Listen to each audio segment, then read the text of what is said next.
Na-imagine mo ba na ikaw teacher ka, tapos pumasok ka para magturo, pero ang ending, sinuntok-suntok ka lang, worse, binaril ka? Pumasok ka para matuto ang mga bata, no? Pero ang ending, sinasaktan ka lang ng mga estudyante mo. Grabe, nakakatakot, no? Pero yan na ang realidad ngayon. Yan na yung kinakaharap ng mga teachers. Recently, ang dami ko nakikita mga ganito, mga nababasa ko sa Blue App, and at the same time, napapanood ko, no, na grabe, kung saktan ng mga estudyante yung mga teachers nila, ganun-ganun na lang. And I think most of the time, nangyayari to sa mga junior high school or senior high school. Kasi may lakas na loob na silang lumaban sa mga teachers nila. Hindi ko alam kung anong reason, kung bakit nagalit yung student sa teachers. Pwedeng sa grades, pwedeng sa siguro napahiya o pinagalitan ng teachers. Tapos may isa pa, sobrang bigat nito, yung alam mo na, binaril ng estudyante yung teacher niya. Diba? Buhay na yung kapalit dahil lang sa isang pagkakamali o sa isang pangyayari na hindi nagustuhan ng estudyante, buhay na yun winakasan niya. The last time I checked, dapat ang teacher, diba? Pag sinabing teacher, andyan yung respeto, nandyan yung authority figure, pero ngayon, wala, iba na. Well, alam naman natin, mas lumalakas na talaga ngayon ang child protection policy. Sa totoo lang talaga, mas binibigyan ng priority ang mga bata, no?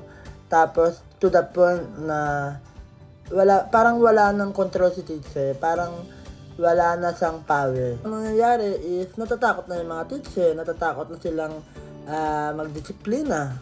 Natatakot na silang magkamali na any moment, baka bigla na lang may sumugod na magulang sa kanila, na baka bigla na lang may magpatulfo sa kanila, na bigla na lang may magsampa ng kaso sa kanila. Ganun na, nakakatakot na. Imagine kapag may ginawang mali yung bata, tapos na-call out mo siya sa klase, iisipin, kawawa yung mental health ng bata, kami pa yung masisisi, ganyan. So, ano na lang gagawin namin? Bumababa na yung quality ng education natin. Kasi, paano ka magbibigay ng balance na learning at discipline sa mga estudyante mo kung as a teacher, natatakot ka na sa mga magiging consequences mo? Diba? Na parang nakakatakot ng magkamali. So, I'd rather protect myself, my license, diba? Kaysa eventually kami rin yung masisi. Sa nangyayari ngayon, mas safe and mas protected na yung mga students. Hindi ba dapat pantay? Kung mayroong rights ang mga students, dapat mayroon ding rights ang mga teachers. No, dapat pantay yung nakukuhang treatment, pantay yung nakukuhang respect.